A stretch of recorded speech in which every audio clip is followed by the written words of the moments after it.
Hey guys, what's up? Welcome back here to today's edition of Advanced Bass Fishing, and really appreciate you guys swinging by the channel to check today's video out. We're going to be having a comprehensive discussion today on how fast or how slow you need to reel your lures in. This is a critical element as far as getting bites because the speed of retrieve, or how you retrieve a lure or how you manipulate a lure, is responsible for generating a lot of strikes. And a lot of this, some of the lures are a little bit more user friendly. They do the action and do the work themselves for the most part. Others require manipulation on your part. But I specifically want to talk about in today's video about the speed of retrieve, not necessarily the type of retrieve, like stop and go or something like that, but just the general speed of retrieve and the variables that affect that. So we're going to get into that in today's video. Also, guys, a couple quick things before we get started here, before we get going. I just want to remind everybody, anyone interested in booking an on-the-water lesson with me, you can do that by going to my Facebook page, Randy Blaukat Professional Angler, and just shoot me a private message. And also, I'd like to invite everybody to please check out my Tackle Warehouse link that I put in the description. If you guys use and bookmark that link for all your tackle purchases, the channel gets a small percentage of anything you buy. So if you buy a reel or a crankbait or something like that, the channel gets a small kickback of a commission of part of that sale. So that's a good way to give back to the channel and get some good deals on tackle. So I'll put that link in the description there. Really appreciate that. Okay, one of the things that cause people to catch fish, and one of the things that cause bass to strike lures, is how you retrieve the lure, how fast or how slow you retrieve it. Now, there's a lot of different stuff that actually causes a bass to either bite or not bite a lure. It has to do a lot with their mood and their personality. It has to do with every variable: the water clarity, water temperature, the weather conditions, weather patterns, fishing pressure. A ton of stuff affect it. But in terms of actually getting that fish to actually bite the lure, which is the goal on any lure that you want to fish, a lot of that has to do with how you retrieve the lure, how fast or how slow. Now, I want to talk specifically in today's video about the speed of retrieve, because there's other type of lures, like, say for example, a jerk bait, or a spinner bait or something like that. It's something that you can actually like twitch your wrist and manipulate action on it, like cause it to move fast or slow down, or but in other words, I don't want to really get into the wrist action as far as generating strikes. I'm talking about just the speed of retrieve for the most part. Now, there's a lot of different things that play in this as far as how you need to determine how fast or how slow you want to reel a bait. Now, most of the stuff that I'm going to tell you guys here, it holds true most of the time. I mean, I'm going to guess probably 75% of the time what I'm about to tell you here, you're going to find it to be true in your own fishing. But there's going to be 25% of those times where the bass just don't listen. They just do what they want to do, even if it defies logic. So say for example, common way of thinking is you wouldn't want to fish a crankbait fast or a jerkbait fast in the wintertime because the water's cold. Yet I have seen some certain situations where they want a fast moving bait at that time of year. It just has to do with their mood and their personality. But that is, you can't really focus on that. You can't focus on those 25% of the times that's an abnormality. You want to sort of put yourself in the highest percentage category in terms of speed of retrieve to get the most bites per action. So here's a general guideline of what to remember with. Now, water temperature and water clarity play a key role in this. Now, in addition to water clarity and water temperature, you also have other factors such as like the predominant weather patterns, the wind direction, the wind speed, different type of light intensities, the species of fish. A lot of it can play in different type of areas, but overall you have to have something to begin with. So here's what I want to do is I want to start on like a slow retrieve and then work up to a fast retrieve, anything with it. I'll just sort of go over some of the stuff that works for me. Okay, now when does a slow retrieve work? Slow retrieve is, when you're really trying to, keep everything moving slow for whatever reason. Now, some of the top retrieves that you want to use on a slow retrieve are some type of a bottom bouncing lure, where you don't really care if the fish get a good look at that particular bait. Not necessarily just a bottom bouncing lure, but any lure in general. It's like if you are using a slow retrieve, there's it's like you're generally using a lure that's pretty lifelike looking, because the slower the retrieve, the better look that a fish can get at your bait. So it better look pretty realistic if you're actually going to get a bite. That's why a slow retrieve works good on most any bottom lure, like a jig or a shaky head or a wacky rig, something like that. You know, that is a pretty good retrieve to use with that. Another type of a lure that a slow retrieve works good in is like, say, a big swim bait or a glide bait. But again, most of those things are pretty realistic looking, so even though it's a slow retrieve, you know, the fish, you know, can still bite it. Maybe even like a prop bait or a chugger. You can work a prop bait or a chugger extremely slow, but then again, it's hard for the fish to detect it because it's up on the surface. So in general, I'm using the slow retrieves on lures that are pretty realistic looking.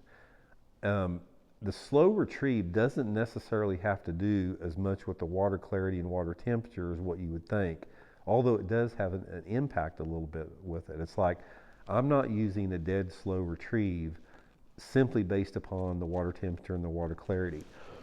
What happens is if I've got one end of the spectrum where I'm using a super slow retrieve with what I just talked about, like this glide bait, swim baits, and the bottom baits, I will use a I will use a little faster retrieve, but it's still a slow retrieve if I go to those lure categories that I'm concerned about the water temperature and the water clarity. So say, for example, if we're out fishing and the water temperature is 47, 48 degrees, and it's the pre-spawn, and I know the fish are starting to want to move up, even though that water's a little bit cooler, the daylight hours are getting longer, they're going to want to move up. Now, under these situations, a crankbait can be really good. So I'm still going to want to use a crankbait with a slow retrieve, but not a super slow retrieve. It's going to be a slower medium retrieve, because you still have to capitalize on that reaction strike, and you're not going to get a reaction strike out of a slow retrieve. Let me repeat that. You are not going to get a reaction strike out of a slow retrieve. That's why your reaction type lures, like your jerk baits and your crankbaits and your spinner baits, something that or lipless crankbait even, you've got to speed them up a little bit. Not necessarily that they're fast, but you speed them up a little bit. Now, one tip that I'll give you is, say for example, if that water temperature is in the upper 50s and the upper 40s or low 50s, and you want to use the slow medium retrieve on your crankbaits or your lipless crankbaits or whatever, make sure that your lures are weighted a little bit. You don't want a lure that you're reeling at a slow to medium retrieve to float up, because every time you stop that bait, if it floats up a little bit, you're losing the depth out of it. So make sure your lures are weighted, you know, neutrally with that. Again, as that water temperature warms up a little bit more, that's when you're also sometimes looking to speed it up a little bit more. So let's say, for example, the water temperatures are up in the 50s, maybe pushing 60 degrees, and you're switching over to things like a chatterbait more, a spinnerbait more, square bill crankbait, something like that. That's when you're speeding them up a little bit more. They're still, you maybe go to a medium retrieve, like, excuse me, instead of using a slow retrieve or a fast retrieve, you're like right in the middle there. So that's sort of my midpoint. It's when that water temperature is right around 60 degrees, I'm looking at a medium retrieve. So I'm throwing my spinnerbait out there, I'm throwing my chatterbait out there, throwing my swim bait over there, and just having just a medium retrieve with it. That's a good pace for that type of a water temperature. Now, one of the things that you can do a little bit during this phase, as long as that water temperature is 60 degrees or below, you're going to find that if the water is a little bit clearer, even if the water is cold, you can speed it up a little bit. And on the vice versa side of it, if the water is stained more, you can slow it down. It's like it gives them if the water is clear, it's like they can visually see that bait, so it's easier for them to get it if they can actually feel it, the vibration, and see it. But if those fish are relying completely on vibration and water displacement from stained water, that's why you have to slow it down a little bit, give them time to find it, because they can't find it as good because they can't see it. So that's one variable with that. Now, once the water temperatures warm up, the speed of retrieve warms up a little bit. And, on up into the summertime where the temperature maxes out. And when that water temperature maxes out, that's when you really have to go to your fast retrieve. The fast retrieves are going to trigger that reflex strike. And a lot of times during hot weather, when that water's, really warm, those fish, even though their metabolisms are fast, a lot of times oxygen levels are low and they're not quite as aggressive. They don't chase as much, and you can still get them to hit through a fast retrieve from a reaction strike. So in the summertime, that's when I'm fishing my lures their fastest. I don't care if it's a topwater, if it's a spinnerbait, if it's a crankbait, whatever that I'm fishing it faster. Even if I'm fishing like a jig or a Texas rig worm, I'm hopping it higher off the bottom, just making it more aggressive presentations. And that lasts up until the fall when that water temperature starts dropping back down in the 70s and the 60s, and then the whole cycle repeats. So that's a general, just a general rule of thumb that you can go by. Now, there's a lot of other stuff that can affect that as well. The species of bass in general, smallmouth, sometimes will go for a faster retrieve. Spotted bass usually go for a little bit faster retrieve. Largemouth, sometimes a little bit slower retrieve, with the exception of the summertime. Another thing that allows you to catch fish on a little bit faster retrieve is if you have a weather pattern that's conducive to making those fish more active. And now that is usually some type of a prefrontal situation where you have a steady or falling barometric pressure, low light levels, clouds, wind, something like that. Even if the water's cold, sometimes that can make them, where they'd want a little bit faster retrieve.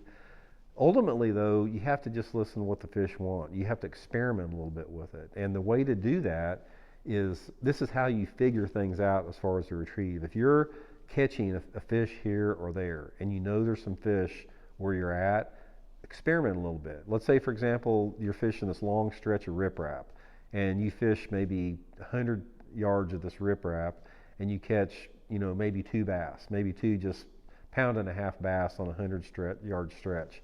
One thing you can do, and say you caught those on a crankbait with a medium retrieve. One thing you can do is you can go back through there, with a different lure, slow it down, or go back through there with the same crankbait and speed it up with a fast, maybe stop and go fast retrieve. Try to figure out the mood and the personality of the bass on how fast or how slow that they want a lure. I'll give you guys one example here, what I'm talking about, that really hammered this home to me. I was practicing for a tournament down at Table Rock Lake about 25 years ago, a long time ago. And this was a May tournament. The fish had just got done spawning. It was a May tournament. And I was trying to catch them on, typical post-spawn stuff like, worms and jigs and some topwaters. And this friend of mine that didn't know anything about fishing was down there on vacation, and he told me he was catching some fish on a deep little end crankbait, just throwing it down the bank, catching fish on it. And it's like, I never even thought about doing that at Table Rock because the water's clear. It's like super, super clear water. And normally crankbait's not that good in clear water in May. So anyway, the next day, all I had with me was like some shad wraps, little, Rapala shad wraps. So I started throwing them for probably 10 or 15 minutes and didn't do any good. And all of a sudden, I remember I made a long cast out there, and I was trying to parallel a bank, and I missed my target.